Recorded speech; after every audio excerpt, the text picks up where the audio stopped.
Hello everyone, my name is Robert Jones, and today I'm going to be presenting you my research on using ZK-SNARKS to improve the integrity and confidentiality of systems in a post-quantum computing environment.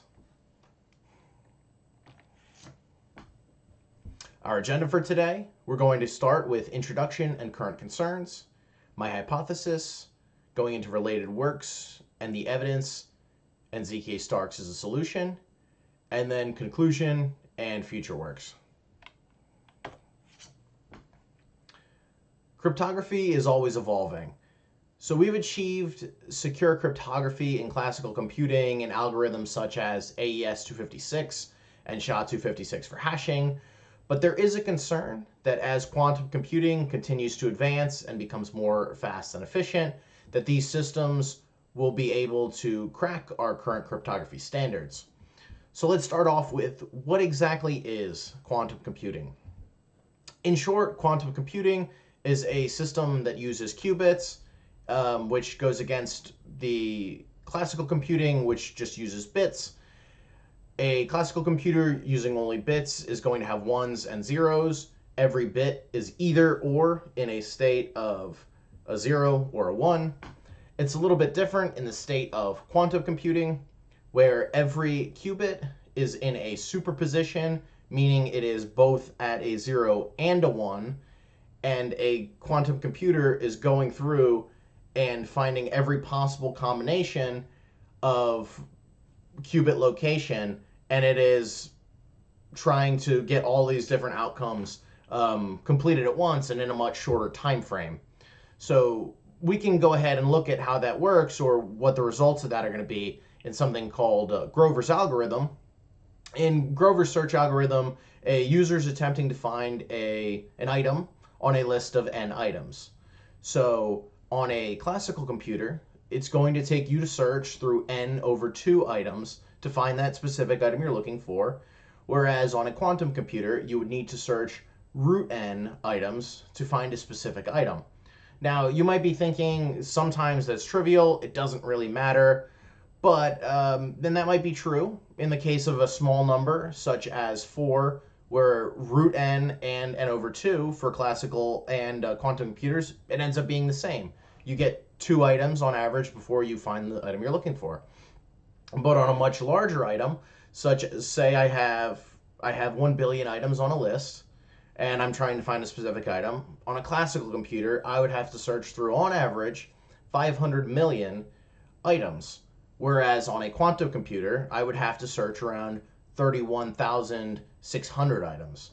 So as you can see, the scalability of this, like as the numbers get bigger into higher orders of magnitude, it's becoming much more intensive to just try to use a classical computer compared to just using a quantum computer. And the last thing I want to talk about on this slide is our current efforts in quantum resistant cryptography.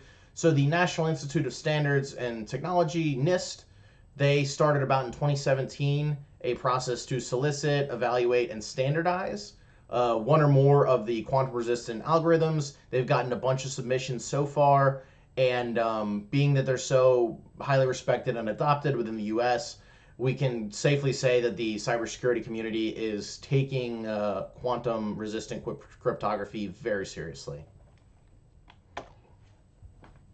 So here we're going to give you an introduction to zero-knowledge proofs.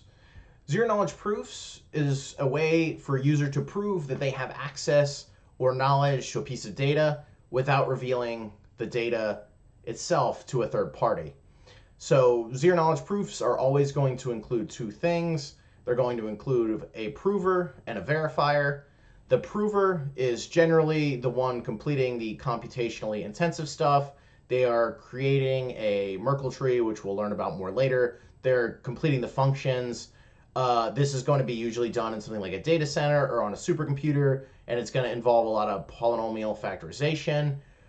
This very heavy stuff is done on the prover end, and the verifier is usually on the client end, and it's just confirming that a proof is correct.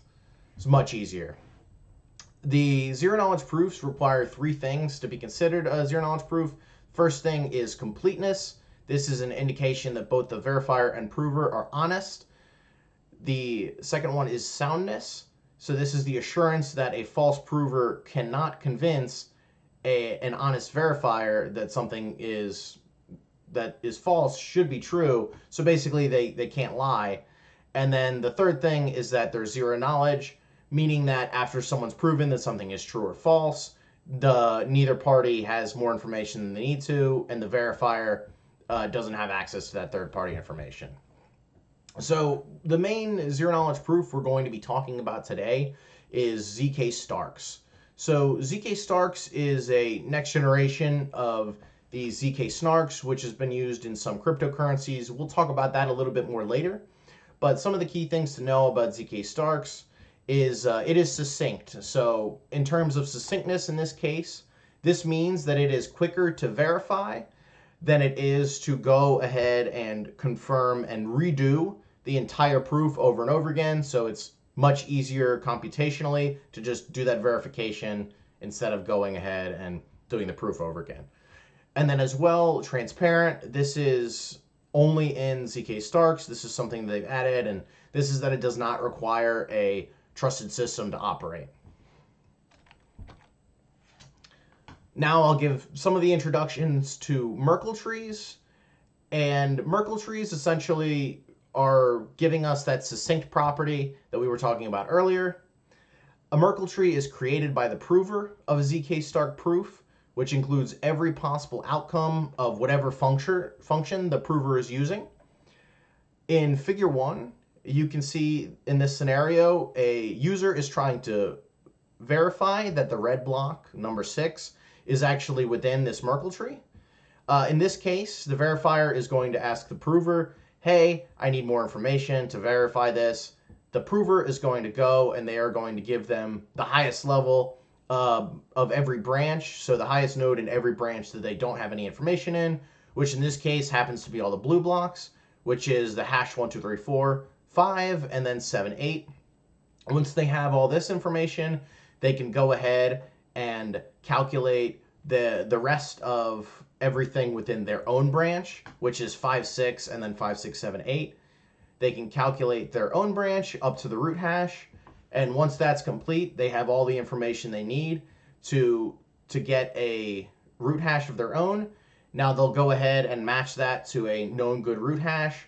If they are able to completely calculate the yellow blocks, the yellow nodes there within their own branch, and they have 2 matching root hashes, they have proven that number 6, that what they're trying to verify is valid. So there's a few things that we want to take away from this. One of the things that's great about this and the use of Merkle trees and zero knowledge proofs is that none of those white nodes are required. The user only needed the bare minimum information to get this job done, meaning whatever computational requirements to verify are much shorter than actually proving this all out again. And that kind of leads into some of the scalability we'll talk about and why ZK-SNARKS and its use of Merkle trees makes it so scalable. My hypothesis is that implementing ZK-SNARKS will increase the overall integrity and confidentiality of systems in a post-quantum computing environment. And we'll go ahead and we'll start to unpack that as I get into evidence and things like that. So, related works. Zero knowledge proofs were initially conceptualized in 1985, but they weren't published until 1989.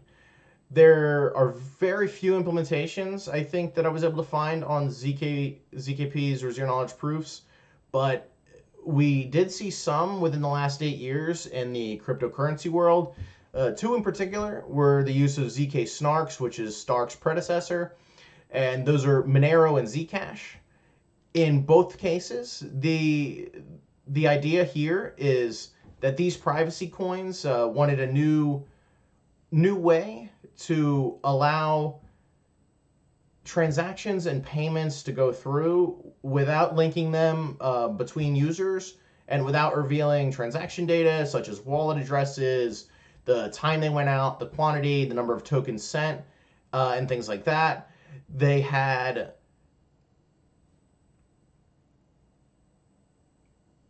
initially decided that they wanted to go a different direction from something like Bitcoin, where it was a completely public blockchain, and they wanted to ensure the confidentiality, integrity, and privacy of their users. I think one of the biggest things to see here in terms of Monero and ZK-SNARKS, this has not yet been publicly cracked, so we still know this is secure, which is looking good for ZK-SNARKS in the future. So Zcash is yet another example of this. The only difference between Monero and Zcash is Zcash has both a public blockchain, just like Bitcoin, which is faster and cheaper, and it also has that private blockchain, just like Monero. So it's got both blockchains, and you can kind of pick your own poison to which you want to use. But ZK-SNARKS, it's only got experimental applications at this time. We haven't really seen a lot of use yet, and I think that's probably because of the fact that it's so new, it's novel, it's only been out since 2018, so I think we'll start to see that more soon. Some of the experimental uses we've seen for ZK-SNARKS can begin to show our solution we have here. So in the apples-to-apples test, I'm going to call this informally, they took ZK-SNARKS and compared it to other extremely similar algorithms, such as ZK-SNARKS, SCI, BCCGP, and Ligero, and they had 3 metrics that they wanted to gauge it on: the prover time, verifier time, and communication complexity. Some of the key takeaways we saw from these tests were that prover time, though it is still linear, it ended up being exponentially lower in time to prove certain things. So something that would have taken ZK-SNARKS about 30 minutes to prove would have only taken 1 minute for ZK-SNARKS to prove, which is a vast increase there. And then another key takeaway is the verifier time and the communication complexity is going to stay the same regardless of orders of magnitude on your Merkle tree. Now this is big because it's providing a lot to scalability. We see something that communication is always going to take about 50 milliseconds and 100 kilobytes, regardless of how big what you're trying to do is. So scalability is great. Another piece we saw in evidence, and this is again more evidence that ZK-SNARKS could be a solution, is in their apples to oranges test. Now on our apples to oranges test, the authors tried to do their best to find a way to compare something like a zero-knowledge proof ZK-SNARKS to some traditional and classical computing algorithms such as SHA-2, the hashing algorithm, and then AES 128 and Rajendal 160, the encryption algorithms. They ended up settling on measuring the maximum circuit complexity out of these. The results are on the right there, and some of the key takeaways we were able to see is that ZK-SNARKS had been 105 to 163 times less circuit complexity, so it was much less complex. Some of the best things about this is that it's going to allow developers to make changes in some of their things they're doing that can be scaled to increase security, whether that's larger functions, larger Merkle trees, things that can increase complexity without really having huge impacts on the computational requirements. And our conclusion, so ZK-SNARKS does present a possible increase in the overall integrity and confidentiality of systems in a post-quantum computing environment. ZK-SNARKS will likely see real-world implementation soon. Once again, it's novel, it's new. I think we'll start to see it pop up in the blockchain and in cryptocurrency, as that's kind of where previous versions have been lending themselves towards. We're going to see possibility of quantum resistance from ZK-SNARKS just because of its scalability, efficiency, and its proposed security as of now. I don't think we'll have a real answer on whether it is truly quantum resistance until we begin to see real-world applications of it, but I think there's definitely a great possibility to see that in the near future. Here are my references. Everyone, I just want to say thank you so much again for watching, and I hope you all have a great day.